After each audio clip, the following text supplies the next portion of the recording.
Assembly اجلاس کے دوران گزشتہ روز وزیر اعلیٰ ریونت ریڈی کی جانب سے استعمال کی گئی زبان پر سیاسی حلقوں اور سوشل میڈیا پر بحث چھڑ گئی ہے۔ ناقدین اور عوامی حلقوں کا کہنا ہے کہ وزیر اعلیٰ کی کرسی ایک اہم آئینی ذمہ داری کی حامل ہوتی ہے اور ایوان کے اندر نازیبا یا قابل اعتراض زبان کا استعمال کسی بھی طرح قیادت کی علامت نہیں ہے۔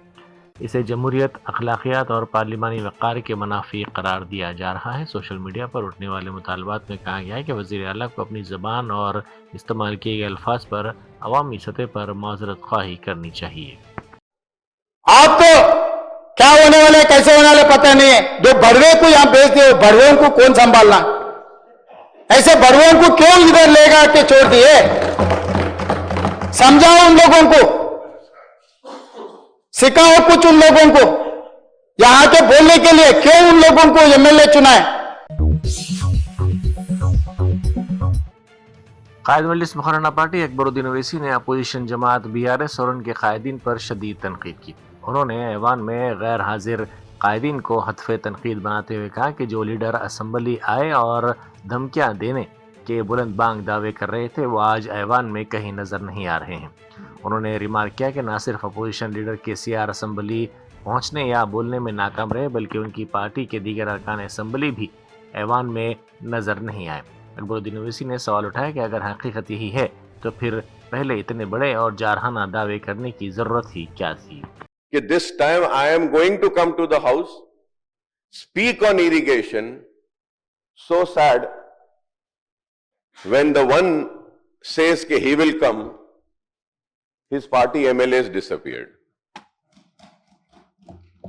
So it is really, I just fail to understand. Where is the poor man? Again, sir, I leave it for the wisdom of the people to decide. The people are the best judges and they would decide. اتنے دن کے بعد آتے بولے، جب آ رہے تھے تو انہی کے لوگ نہیں آئے، تو وہ بیچارے وہ بھی نہیں آئے۔ ایران کے دارالحکومت تہران کے جنوبی حصوں میں صورتحال انتہائی کشیدہ ہے، جہاں مظاہرین اور ایرانی سیکورٹی فورسز کے درمیان بڑے پیمانے پر پرتشدد جھڑپیں شروع ہو گئی ہیں۔ تازہ اطلاعات کے مطابق مشتعل مظاہرین نے کئی سرکاری عمارتوں کو نشانہ بنایا اور ان پر حملے کیے جا رہے ہیں۔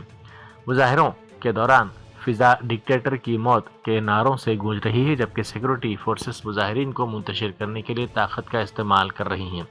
عینی شاہدین کا کہنا ہے کہ تہران کے جنوبی علاقوں میں شدید تناؤ پایا جاتا ہے۔ اسمبلی کے سرمائی سیشن کے دوران دریائے کرشنا کے پانی کی تقسیم کے سلسلے میں بحث ہوئی۔ وزیر اعلیٰ ریونت ریڈی نے سابق حکومت اور BRS کے سربراہ کے چندر شیکھر راؤ کو تنقید کا نشانہ بناتے ہوئے ریاست کے مفادات کے ساتھ سمجھوتا کرنے کا الزام لگایا۔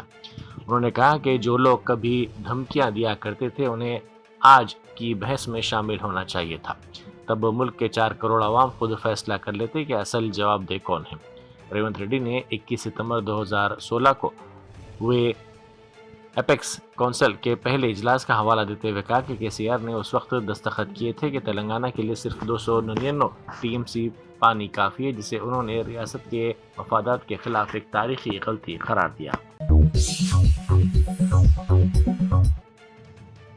ناندیڑ میں انتخابی سرگرمیاں عروج پر ہیں۔ اسی سلسلے میں مجلس کی جانب سے ناندیڑ کے وارڈ نمبر 12 اقبال نگر میں ایک جلسے کا اہتمام کیا گیا۔ اس جلسے سے کاروان کے مجلسی رکن اسمبلی کوثر محی الدین نے خطاب کیا۔ ان کے ہمراہ سید معین اور فیروز لالہ بھی موجود تھے۔ اپنے خطاب کے دوران کوثر محی الدین نے بیرسٹر اسد الدین اویسی کی قیادت پر بھروسہ کرتے ہوئے کہا کہ ناندیڑ کی ترقی اور اقلیتوں کے حقوق کا تحفظ صرف مجلس سے ممکن ہے۔ تلنگانہ میں دریائے کرشنا اور پالمورو آبپاشی پروجیکٹ کے معاملے پر سیاسی بحث چھڑتی جا رہی ہے۔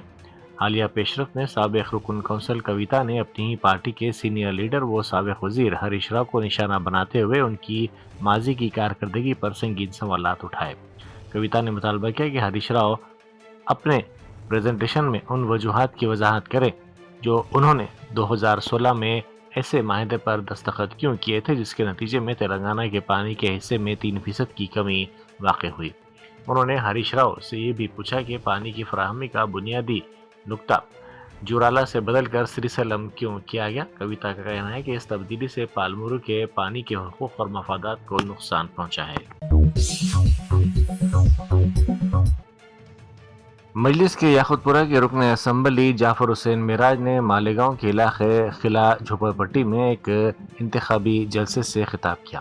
اس موقع پر انہوں نے مجلس کے امیدوار کی تائید میں عوام سے ووٹ کی اپیل کی اور پارٹی کے مشن پر روشنی ڈالی۔ اپنے خطاب کے دوران انہوں نے مجلس کی خدمات کا تذکرہ کرتے ہوئے کہا کہ پارٹی ہمیشہ سے پسماندہ طبقات اور اقلیتوں کے حقوق کی آواز بلند کرتی آئی ہے۔ Barrister Asaduddin Owaisi M P و صدر کل ہند مجلس اتحاد المسلمین نے مالیگاؤں میں انتخابی جلسے سے خطاب کے دوران ملک سے وفاداری اور اقلیتوں کی سیاسی قیادت پر زور دیتے ہوئے کہا کہ جب تک اللہ تعالیٰ انہیں زندہ رکھے گا وہ اور ان کی قیادت ہندوستان میں ہی رہیں گے اور ملک کی سالمیت پر کوئی آنچ نہیں آنے دیں گے۔ انہوں نے سماج وادی پارٹی کے قائد ابو عاصم اعظمی پر بھی شدید تنقید کی۔ غیر معیاری غذا پر عثمانیہ یونیورسٹی میں لا کالج ہاسٹل کے طلبہ نے احتجاج کیا۔ طلبہ کا الزام ہے کہ گزشتہ ایک ماہ سے انہیں انتہائی ناقص اور غیر صحت بخش کھانا فراہم کیا جا رہا ہے۔ ان طلبہ نے بتایا کہ انہوں نے کھانے کے معیار کے سلسلے میں کئی مرتبہ انتظامیہ سے شکایت کی، لیکن حکام نے ان کے مسائل پر کوئی توجہ نہیں دی اور شکایات کو مسلسل نظر انداز کیا گیا۔ بار بار درخواستوں کے باوجود کوئی کارروائی نہ ہونے پر طلبہ مجبوراً سڑک پر نکل آئے اور یونیورسٹی انتظامیہ کے خلاف نعرے بازی کی۔ حالت نشے میں گاڑیاں چلانے والوں کے خلاف چلائی گئی مہم کے دوران گزشتہ شب چندرانی گٹے میں ایک ایسا واقعہ پیش آیا جس نے تمام کو حیرت زدہ کر دیا۔ تفصیلات کے مطابق چندرانی گٹا چوراہے پر پولیس کی مہم کے دوران ایک آٹو کو روکا گیا جس کا ڈرائیور شدید حالت نشے میں تھا۔ پولیس کی کارروائی سے بچنے کے لیے ڈرائیور آپے سے باہر ہو گیا اور اس نے پولیس والوں کو ڈرانے اور دھمکانے کے لیے اپنے آٹو میں سے اچانک ایک زندہ سانپ نکال لیا۔ ڈرائیور نے سانپ کے ذریعے پولیس ملازمین کو دھمکانے کی کوشش کی جس سے ایک لمحے کے لیے وہاں موجود عہدیدار خوفزدہ ہو کر پیچھے ہٹ گئے، تاہم کچھ دیر بعد پولیس نے ہمت دکھائی اور ہوشیاری سے کام لیتے ہوئے ڈرائیور کو قابو میں کر لیا۔ پولیس نے سانپ سے دھمکانے اور سرکاری کام میں مداخلت کے الزام میں آٹو ڈرائیور کو گرفتار کر لیا۔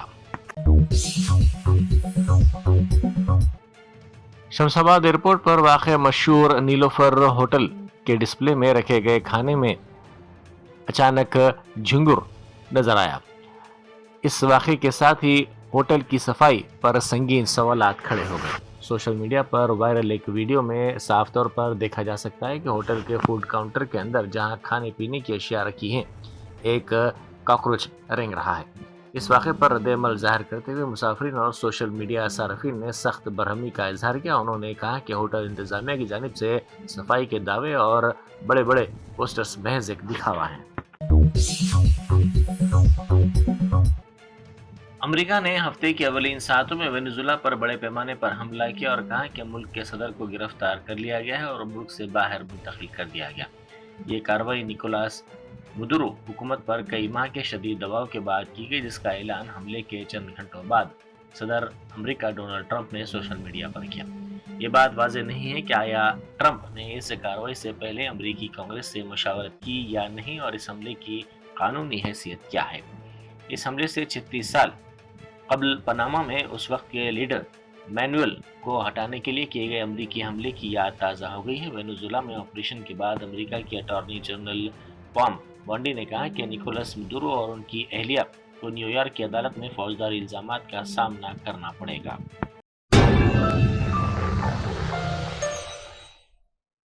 جرمنٹن super speciality hospital national award winner doctor Mir Jawad Zar Khan, German trained senior orthopaedic surgeon and director, ماہر ڈاکٹرز ڈاکٹر واصف اعظم اور doctor Bharavi Chanduri, senior cardiologist اور دیگر ڈاکٹرز نمایاں خدمات انجام دے رہے ہیں۔ Robotic surgery, advance cath lab, MRI، operation theatre, ICU، 2D ultrasound جیسی سہولیات سے آراستہ کارپوریٹ لیول ہاسپٹل، واجبی فیس میں ہر مرض سے شفا یابی کے لیے جرمنٹن سپر اسپیشلٹی ہاسپٹل، عطاپور۔